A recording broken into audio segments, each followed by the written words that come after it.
I paid out of pocket for the blood work most annual physicals never order.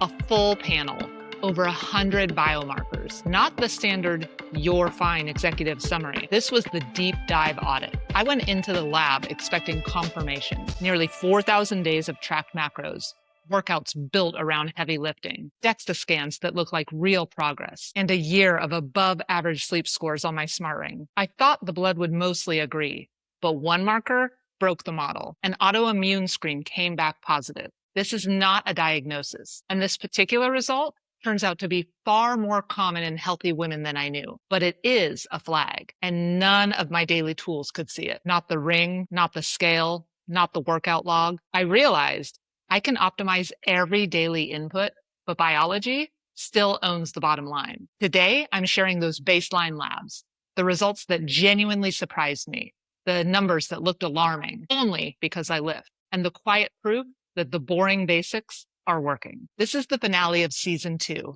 The Unfair Advantage. 6 experiments, N of 1 data, no guru claims, just what showed up when I treated my biology like an asset worth auditing. If you've been here for the glucose curves, the DEXA scan, the smart ring data, this is where the upstream numbers sit. Last week, nearly 600 nights of ring data showed me something uncomfortable. My sleep score could look perfectly healthy while my body paid the invoice somewhere else entirely. That ring is a brilliant daily dashboard, but it cannot run a root cause analysis on why my recovery drifts, because every number on a wearable is downstream of what's moving in the bloodstream. So this week, we go upstream. My wearable tracks the daily outputs. My blood work audits the supply chain. Why does this matter? As an executive, whether that's in the office, at home, or both, we're often burning the candle at both ends, and we find ourselves exhausted. We get our blood work done, searching for an answer, and we hear, "Your labs are fine." I've come to read fine as a compliance metric. It means I'm not sick yet, but it is not a performance strategy. If I refuse to settle for fine in business, why would I accept it in my biology? I'm not a physician. I'm a 44-year-old executive and mom, trying to bring the same intensity to my biology that I bring to the boardroom. I decided the standard panel wasn't comprehensive enough for me to make thoughtful, data-driven decisions. So I paid out of pocket for a direct-to-consumer longevity panel with over 100 markers that my general practitioner doesn't routinely order. And here's the top line. We're going to cover 3 key takeaways. 1 result that genuinely surprised me. 2, the numbers that looked off without context. And 3, the receipts that the boring basics are working. And the one marker sitting a single step away from optimal. Takeaway number 1. Here's the result that stopped me. First in plain English, then in exact lab language. My blood was screened for a class of immune activity that most annual physicals never run. That screen came back positive, not a diagnosis of an autoimmune disease, a biological yellow flag. My immune system showing activity that a wider panel can catch, and a standard "you're fine" panel isn't looking for. Now the technical language. On the report, it reads ANA, anti-nuclear antibodies, screen, positive, titer 1 to 80. On this lab scale, that's the low antibody band. And here's the context I had to go find myself, which is why I'm handing it to you up front. A positive result at this dilution shows up in a meaningful share, roughly 13% according to a comparative study in PubMed, of perfectly healthy people. It's more common in women and more common with age. A low titer positive is the start of a conversation, not the end of one. The report also showed 2 distinct cellular patterns, enough to treat this baseline as an open audit item instead of a victory lap. In business, when an audit flags an anomaly, we immediately check the usual suspects. In biology, those suspects are things like rheumatoid arthritis or thyroid disease. My tests for these came back completely clear. I didn't walk out of the clinic with a tidy diagnosis or a neat treatment protocol. I walked out with a biological anomaly on my watch list, something to document, track, and monitor, not overreact to. Let's come back to why does this matter? There's a real conversation happening right now under terms like autoimmune perimenopause. The idea that the 40s can be a more inflammatory season, and that for some women, the immune system gets louder while hormones are already renegotiating the biological portfolio. Not everyone, not necessarily you. It's a data point to be aware of, not a biological inevitability. But for an executive who tracks everything diligently, a lab finding like this can feel like a contradiction. It's easy to look at the effort we're putting in and wonder, how did my lifestyle fail? I had to reframe how I read my own data. Optimization and a red flag can share the same balance sheet. That's not failure. That's risk detection. My DEXA scans show solid body recomposition. My daily sleep scores looked above average right through my hardest professional year. But optimizing those daily performance metrics was never going to catch an upstream immune anomaly. They're simply the wrong tools for that job. Different tools audit different departments. My smart ring asks, how is our daily operational recovery? My DEXA scan asks, what is the physical composition of our assets? This biomarker asks, is the immune system quietly running operations off the books? I've learned that I can't run a biological enterprise off of a single dashboard. When my lab results landed in my inbox, I didn't spiral, but I didn't shrug it off either. I logged it as a strategic update to myself. Positive screen, low range, no instant label, revisit with a clinician, lock this in as the baseline for the next draw. That is the posture I want to hold. Visibility without drama, concern without catastrophe. If you've ever been told your labs are normal and still felt like something wasn't adding up, this is exactly why I found a deeper audit worth the investment. We don't run these panels to manufacture fear. We run them to retire the guesswork, which brought me to a second, quieter set of lines on the same report. Numbers that look wrong until you read them next to a squat rack. My second takeaway, and this one is less plot twist and more read the footnote. A few lines on this panel look concerning if you only speak lab. They look completely predictable if you also speak lifter. Group 1, the kidney context markers. 3 markers on my panel sit right at the top of the normal range. 2 of the 3 are byproducts of muscle and protein, which is to say, byproducts of exactly what I do on purpose. I lift heavy, I eat 150 grams of protein a day, and to a standard lab, high normal on those reads as a question. To an executive who trains for strength and eats to support it, it's the cost of doing business. None of that made me blink. Group 2, leptin is the hormone that tells your body it has enough energy on board, that you aren't starving. Mine came back at 2.0. For adult lean subjects, this lab's reference range starts at 4.7. My result was less than half the floor. Now, I want to be consistent here because I just shared that the kidney markers were predictable.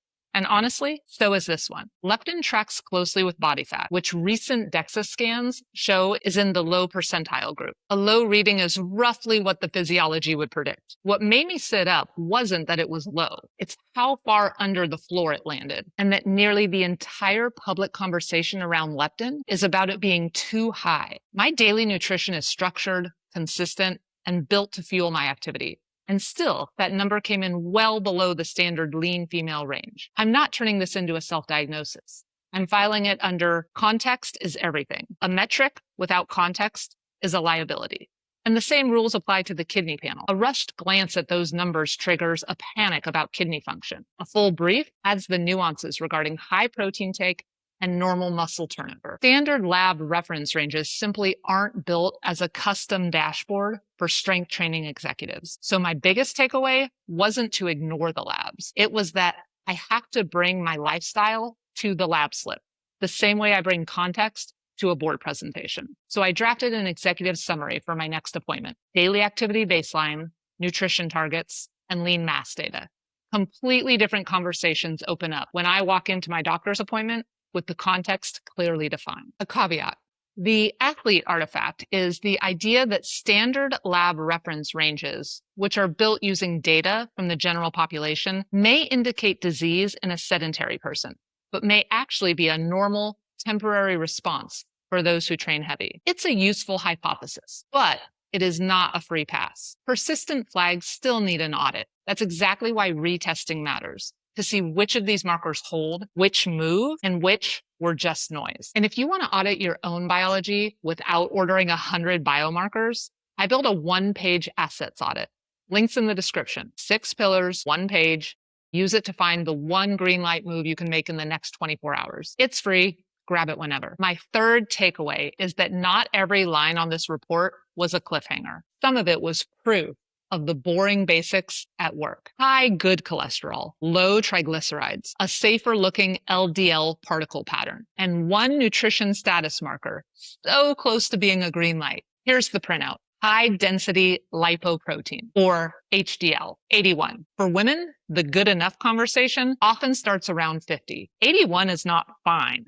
That's a real asset on the lipid panel. Triglycerides, 56. Under 150 is the usual reference line. 56 is the kind of number that usually only shows up when consistency has been king for a long time. And LDL pattern A, larger, buoyant particles, optimal, a favorable profile as it relates to heart disease. None of that is triage.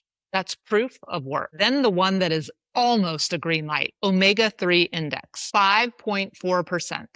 This lab's optimal band starts at 5.5. I am sitting one small step under the line. The risk band, moderate.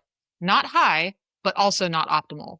That is the most executive finding on the whole PDF. Not a crisis, not a victory lap. A single light that isn't fully green yet.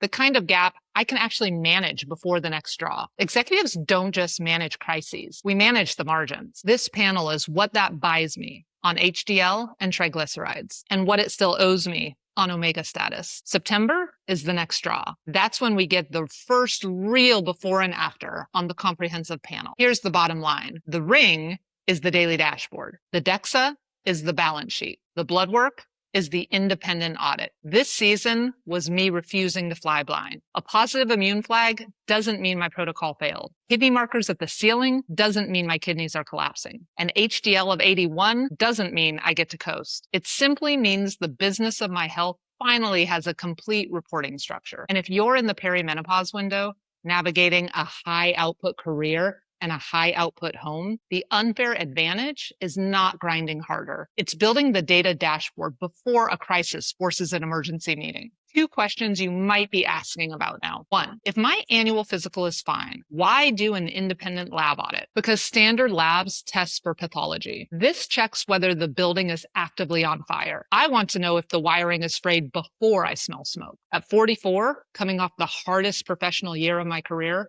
not sick is simply not a high enough benchmark. If we want to drive high output in the boardroom, in the gym, and at home, we need a forensic look at the data, not a passing grade. Question 2, how do I get my doctor to actually engage with this without rolling their eyes? By changing how we facilitate the conversation. I don't walk into an appointment asking a physician to validate a YouTube video. They really don't seem to care for that. And I don't treat them like a vending machine for lab slips. I bring in a business case, and I arrive ready to negotiate.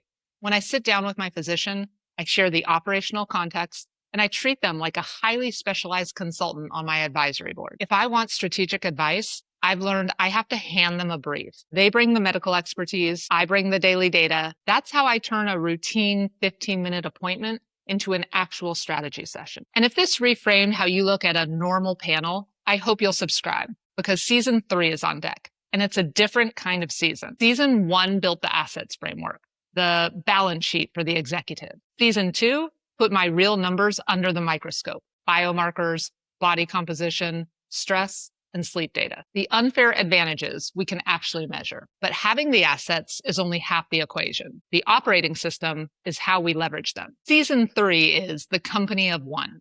How I run myself with the same standards we use to lead teams. Rocks, essentialism, deep work, priority as capital allocation, no more optimization theater, a real personal operating system, installed, stress tested, and tied back to assets. We've optimized the machine. Next, we operationalize the capacity. Brilliance is still the boring basics, executed consistently. Season 3 is the system that turns them into standard operating procedure, because when you're optimized, everyone wins. I'll see you there.